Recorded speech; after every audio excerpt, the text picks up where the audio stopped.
Ремонта в апартамента в Редута е почти готов и много скоро ще почнем да го продаваме още необзаведен, защото някой може да реши да не чака обзавеждането, тъй като малко ще ни се позабави и да го купи в това състояние. Виждате вече банята как ни е понаправена. Естествено имаме още малко неща да оправим, но виждате плочките, дървесният цвят, мрамора и как е направена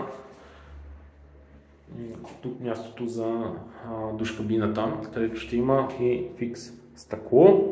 Иначе спалните са непроменени от последния път. Ето тук това ще бъде по-малката спалня с кревата 1,40. Изведени са изводи за климатика. Цялото електро, знаете, че е сменено, ВИК. Тук са абсолютно нови инсталациите и балкона, който балкон се излиза и от другата спалня. Сега ще ви покажа и другата по-голямата спалня. Това е по-голямата спалня с място за гардероб, примерно, и местата за телевизора. Също има и изводите за климатика. Ето и балкона как е направен. Също, както винаги го правим с дървените плочки, с мрамора. Можете да си сложите тук дограма и да затворите. И естествено завършените горе тавани. Ето така изглежда апартамента. И отиваме към хола с кухнята.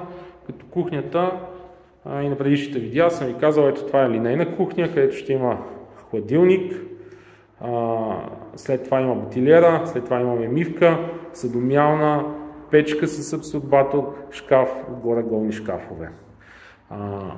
Мястото за масата за хранене и Г-образен диван, мястото за секция с телевизор и място за можете да си сложите бюро или нещо такова, зависи какви са и нуждите. Доста голямо е помещението, но ако искате още по-голямо, може да си усвоите и балконската част, като махнете дограмата.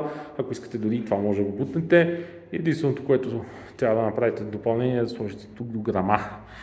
Вие дограма може да се сложите по принцип и без да усвоявате. Ето така изглежда и с климатика. Мястото за климатика. Тук ще има контакт. Общо взето виждате вече едни така доста завършени балкони. Така че този апартамент, ако ви представлява интерес, много скоро ще го пускаме на пазара. Предстоят ни полагане на под настилките, интериорни врати. Това ще е следващата задача, осветление и така нататък. Така че ако имате интерес, свържете се с мен. Аз се казвам Красимир Попов от агенция TBS и ви желая хубав и прекрасен.